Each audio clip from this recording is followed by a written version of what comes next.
John Lavido here. Just got done at the gym, a lovely Go gym here in Chiang Mai. I think he's modeling himself, or modeling the gym off Gold's Gym, I guess. Good workouts, good start to the Saturday. Anyway, I thought today it'd be cool to share. I'm going home to do some music today, I think, writing some lyrics. It's a lyric day. And what I want to share though is I've mentioned this book called The Untethered Soul. Or maybe I haven't mentioned it, I just mentioned the sort of some of the ideas from it.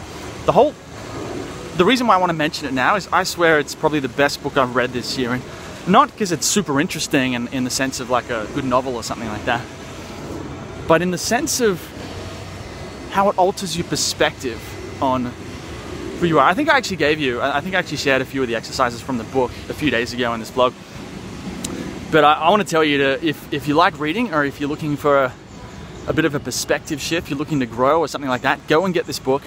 It's called The Untethered Soul by Michael Singer, I think is his name. He also wrote The Surrender Experiment, which is also good, but I think this one's better. I think this is, yeah, one of the best books I've read all year. It's definitely one of my favorite books at the moment, and the one that I would recommend above all others at the moment. So, what the hell is it all about? Like, really, and I've been really trying to practice this on a daily basis now, and it's a bit hard to describe how it feels, because the whole point, I'll backtrack a bit. The whole point of this is to realize that you are not the voice inside your head. So while you're watching this video, you've got a voice that's running a commentary on this, like, look at John's silly sunglasses, they're pretty stupid, or yeah, John's pretty cool, like he's got a pretty interesting accent from Australia, or, you know, I love how he's philosophical, or I kind of don't like his music, but the videos are kind of interesting. I don't know, you've got some sort of thought running. Maybe you're thinking about lunch tomorrow, or something your girlfriend or boyfriend said to you, or something, right? We've all got this voice inside of our heads. And most of the time, we identify with that voice. That voice is us. So if the voice gets mad, it means we're mad. If the voice is horny, it means we're horny, right? Or if the voice is depressed, we're depressed. But the point in this book called The Untethered Soul, he talks about how, like, if you're aware that you're angry or horny or depressed or sad or anything, if you can be aware of feeling something, then are you the feeling, or are you the thing, the something that's aware of the feeling, right? And the way to think about this, he uses, like, you know, with this outside example, like if you look at at a tabletop, and there's a glass of wine, and there's a beer, and there's anything else, a spoon or a fork. Are you the spoon or the fork, or are you the beer, or are you the glass of wine? No, you would say that you're the one watching it, you're the one looking at it.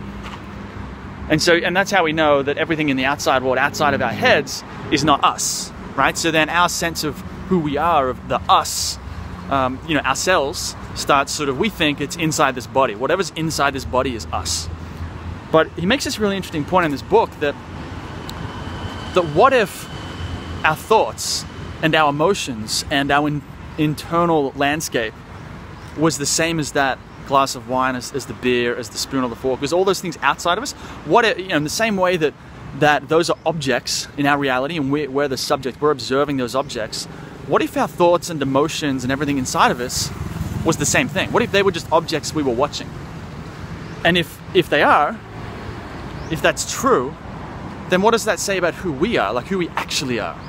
It would probably mean that, well, we're not the emotions, we're not the thoughts, which means you can have the experience of being angry, or you can have the experience of thinking good thoughts or bad thoughts, but you aren't those thoughts, right? And so this is what the whole book's about. You know, maybe it sounds a bit trippy, a bit meta, but if you go through the book and you do these exercises, and you just sort of apply it and really try and practice it, I think you'll find you have some profound shifts in the way you experience the world. And like I said, it's a bit hard to put into words exactly what that experience feels like, because the whole gist of this experience defies description. The way to get to this experience is to stop listening to, not to stop listening to the voice in your head, but just to create this separation where you're hearing the thoughts, but you're not thinking the thoughts. So what usually happens is we have a thought that says, you know, I can't believe that person just cut me off in traffic. And then our thought, if we're not careful, we'll go down that road in our head. We'll say, oh yeah, all these drivers, they suck, fuck these guys. You know, I do this sometimes, right? I have a problem sometimes with people cutting me off or whatever. Thailand's roads being pretty chaotic, this happens a little bit. So, but we have a thought, And then often we get absorbed in that thought and we forget where we are. We forget that we're in this beautiful world, and we lose that connection to the present moment, and we start to feel angry or you know, in that case, yeah, it's angry or depressed or frustrated or annoyed or whatever it is. And it doesn't fix the situation. It doesn't get rid of the driver who just cut me off. It's a waste of energy. So what you can do instead is, as you become more present, the thought comes in, oh, who's this fucking driver? And then instead of getting attached to it and going down that thought path, it's sort of like, instead of latching onto the thought and spending the next 10 minutes complaining to yourself inside your head about how annoying that driver is and drivers in the world, blah, blah, blah, and going down that road, you can see the thought comes in and it goes, oh, that driver's a fucking idiot. And then in your head, you're like, yeah, he is.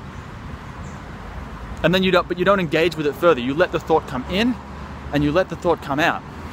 And you can do the same thing with emotions. Because an emotion isn't always a thought. You could be annoyed, but not get stuck on the annoyedness. You can just let it go again. Comes in, oh, I'm annoyed. If you wait a bit, don't engage with it, it will just go away. The same with all feelings and all thoughts. And so, yeah, I mean, just get this book. You can probably tell I'm excited about it. I think it will enhance and improve your life, not in the ways that you might think, but still profound nonetheless. And if you're doing something creative like me, like music, I think it's going to make it easier for you to tap into that creative energy. Because when you get the voice, and you know the editor, when we're trying to make something, and the editor the editor in our head is like, oh, this kind of sucks. This is terrible. No one's going to like this. Oh, I'm just terrible. Like we all have this editor that critiques everything we do. That's the voice. So imagine how much more creative you could be, how much more bold and brave and adventurous if you didn't have to listen to that voice anymore. If you could disconnect from it. If you could realize that you were something much more powerful, much more stronger underneath all of that. Anyway, that's today's vlog. Now the reason why I'm going, originally before I started doing this vlog, I was kind of like, I can just talk about music, or I can just share the journey that I'm on and what's going through my head. So yeah, I make music, but I also want to talk about stuff that's I hope is pretty universal to the human experience. So you can relate to it, you can get value out of it. And even if you're not doing music like me, you can apply some of what I'm talking about to whatever your journey is. So that's the whole point of this vlog, is to share the music, of course. Maybe get some fans along the way, but also just to share the journey. And we're all in this together. We are all, once you strip away the service stuff, we are all just trying to, I think in many ways, most of us are just trying to be happy. So anyway, that's it for today, the philosophical tips. Go get that book, read it, and if you do get it and read it, let me know. I'd love to just hear from you. And if you've got any questions about this, post a comment. That's it for today. Let me show you so I'm at the gym. I'll give you another poke around Chiang Mai. There's the mountain. Can you see it in the video? Yeah. So, I live, sort of closer to the mountain, but this is just to give you a bit more of show you a bit more around Chiang Mai. My house is back that way. Obviously right on the highway here with the gym. So yeah, that's it. My name is John Lavido, producer and DJ, and a little bit of a philosopher, I suppose. A bit motivational. Anyway, happy Saturday. Go crush it, whatever you are doing. Remember to be grateful. Remember to love yourself. And just make the most of your life. Love you.